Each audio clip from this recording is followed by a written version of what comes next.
Emma. Let's pop into feeding, shall we? Here we have Emma and Jessica. Nipple to nose, chin in first, hand across her shoulder and just bring her in. You can see that chin is indenting into the breast tissue.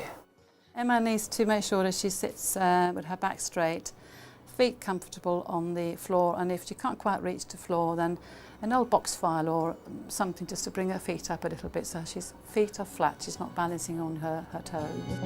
The baby should be in a straight line, head, neck, shoulders and bottom, pelvis in a straight line, and we can see here that Jessica is. When the baby first goes on, the baby will need to pull and stretch the nipple right to the back of his or her mouth, so it's beyond the junction of the hard and soft palate. And a lot of women experience fleeting pain at that point, which is very normal, but it should go perhaps within half a minute. If it continues, then there's something wrong with the attachment, and then mum should have the confidence to take the baby off and another go. Just bring it in just a little bit closer, Emma, just a little bit closer to you. That's it.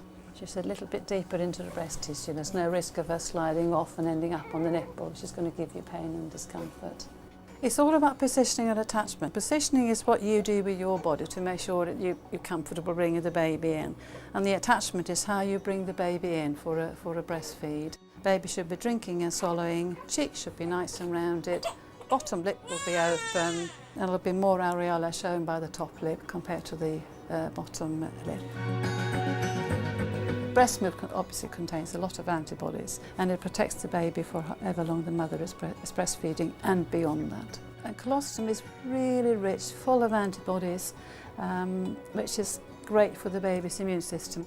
The baby has a very small stomach, about the size of a marble or just slightly bigger, so it will stretch gradually over the next couple of days, so it doesn't need huge volumes.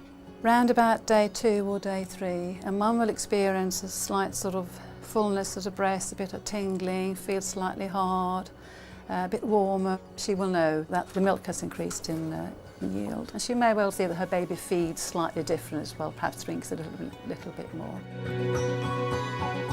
Engorgement generally means that there's something wrong with the attachment. There's a difference between engorgement and fullness. And full breast is when the milk is increasing in volume, and engorgement if the baby's not taking all of the milk off that they need to take off to make the breast comfortable.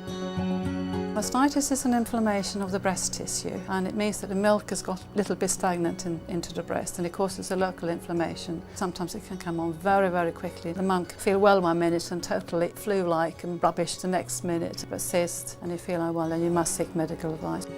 The Candida organism responsible for thrush likes a nice, warm, moist environment which the breast and the baby's mouth provides. Thrush of the breast is quite common, and a lot of women with thrush describe soreness on the breast tissue itself, and it's there all the time. It's not just for feeding, so that's how we know that it's nothing to do with the attachment, but it might possibly be thrush. You can see that Jessica is stretching and ready to come off the breast tissue spontaneously. Brilliant. That was a typical sort of baby, having a nice feed, being very calm, and then fidgeting a little bit towards the end of the feed, and then stretching and then coming off. So she's self-detached and saying very clearly, I've had what I want from this breast at this particular time. Thank you very much, Mum.